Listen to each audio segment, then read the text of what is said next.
Welcome to మన chef. ఈరోజు మనం సేమియా పాయసం ఎలా తయారు చేసుకోవాలో చూద్దాం. దానికి ముందుగా కావలసిన పదార్థాలు: సేమియా 1 కప్పు, పాలు 1 కప్పు, యాలకులు 4, చక్కెర 1/2 కప్పు, నెయ్యి 4 టీ స్పూన్లు, జీడిపప్పు 2 టీ స్పూన్లు, ఎండు ఖర్జూరం, కిస్మిస్ 2 టీ స్పూన్లు. ఇవి మనకి సేమియా పాయసం తయారు చేయడానికి కావాల్సిన పదార్థాలు. ఇప్పుడు సేమియా పాయసం ఎలా తయారు చేయాలో చూద్దాం. ముందుగా మీరు స్టవ్ మీద బాండీలు పెట్టుకొని స్టవ్ ఆన్ చేసుకోవాలి. స్టవ్ ఆన్ చేసేసుకొని దీనిలో కొంచెం నెయ్యి వేయండి. 2 స్పూన్లు సరిపోతుంది. నెయ్యి వేసిన తర్వాత దీనిలో ఫస్ట్ ఈ జీడిపప్పు వేయించుకుందాం.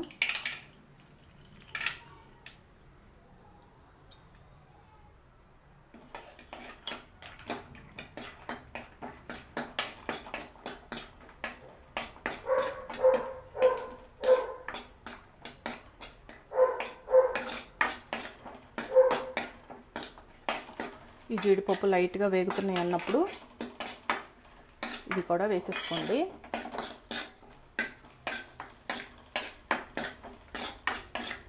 ఇది 2 వేగిన తర్వాత తీసి పక్కన పెట్టేసుకోవాలి.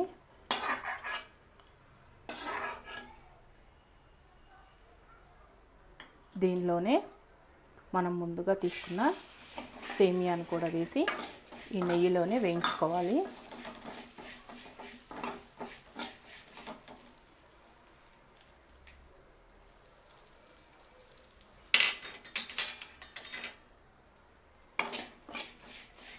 లైట్గా రెడ్గా వచ్చేదాకా ఈ నెయ్యిలోనే చక్కగా వేయించుకోండి.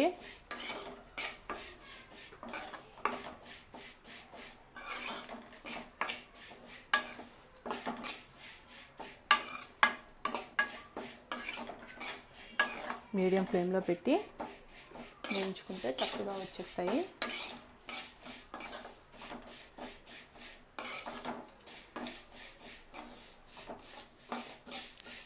ఇలా వేగాయి కదా, వీటిని తీసి పక్కన పెట్టుకుందాం.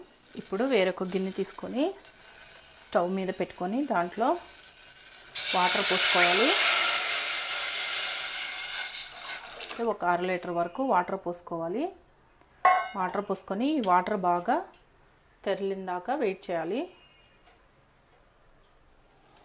ఈ వాటర్ బాగా తెరులుతుంది కదా, బాగా బాయిల్ అయింది కదా. ఇప్పుడు మనం ముందుగా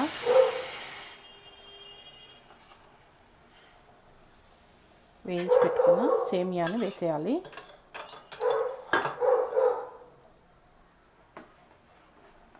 ఈ సేమియా బాగా ఉడకాలి.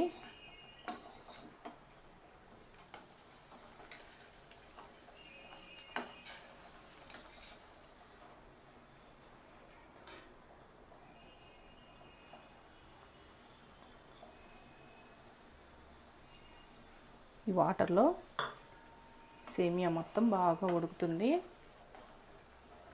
ఒక 2-3 నిమిషాలు బాగా ఉడకనివ్వాలి. చూసారు కదా, ఈ విధంగా ఉడుకుతూ ఉంది. ఇది ఉడికే కొద్దీ థిక్ అవుతూ వస్తుంది.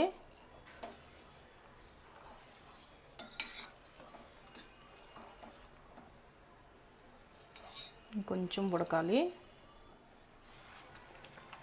చూసారా, ఇది ఉడికే కొద్దీ థిక్ అవుతూ ఉంది. చూసారా, అందుకని కొంచెం వాటర్ ఎక్కువ వేసుకుంటే సరిపోతుంది. ఇది వేడివేడిగా తింటే పర్వాలేదు. కొంచెం చల్లబడిన తర్వాత కూడా ఇది థిక్ అయిపోతుంది, చిక్కగా వచ్చేస్తుంది. అందుకని కొంచెం వాటర్ ఎక్కువ వేసుకోవాలి. మీరు కొంచెం వాటర్ ఎక్కువ వేసుకున్నారంటే అది చల్లబడిన తర్వాత పల్చగా అవ్వకుండా మీడియంగా ఉంటుంది.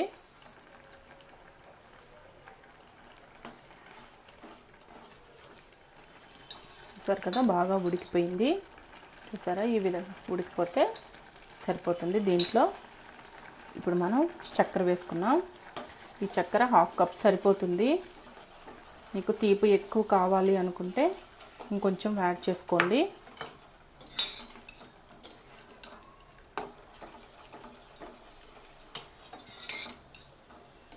చక్కెర వేసిన తర్వాత బాగా కలపండి, చక్కెర అంతా కరిగిపోయేటట్టు. ఇది వేడిగా ఉంది కదా, చక్కెర తొందరగా కరిగిపోతుంది.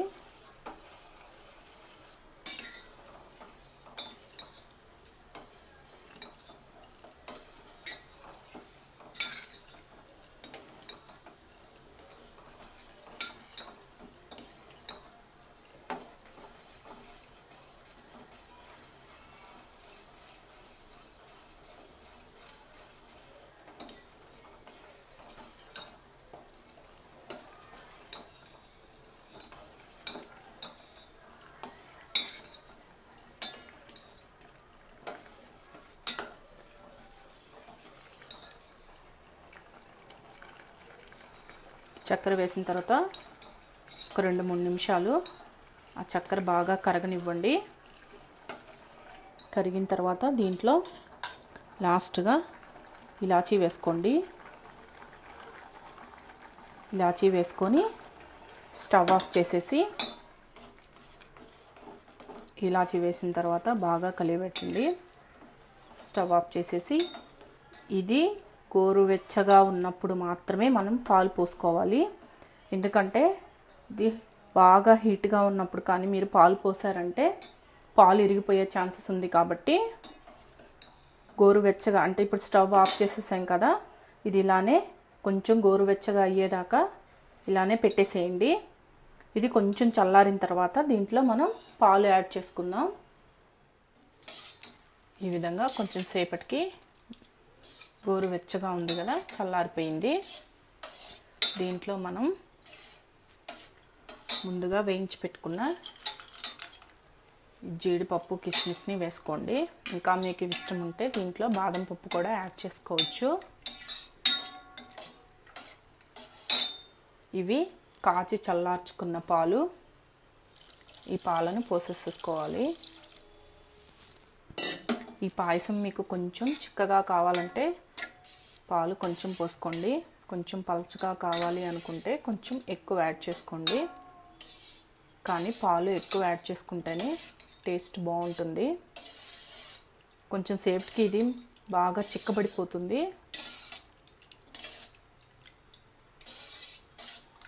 అందుకని మనం వాటర్ పోసుకునేటప్పుడే కొంచెం ఎక్కువ వాటర్ పోసుకుంటే సరిపోతుంది. చూసారు కదా, ఈ విధంగా వచ్చింది కదా. దీంట్లో ఒక 2 టీ స్పూన్ల నెయ్యిని కూడా వేసుకోండి లాస్ట్లో, టేస్ట్ కోసం.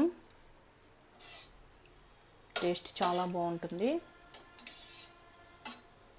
అంతే, సింపుల్ సేమియా పాయసం రెడీ అయిపోయింది కదా. ఇప్పుడు దీన్ని మనం వేరొక బౌల్లో తీసుకుందాం. చూసారు కదా, ఎంతో రుచిగా ఉండే సేమియా పాయసం రెడీ అయిపోయింది. ఈ వీడియో కానీ మీకు నచ్చినట్లయితే నా యూట్యూబ్ ఛానల్ మనా చెఫ్కి సబ్స్క్రైబ్ చేయండి.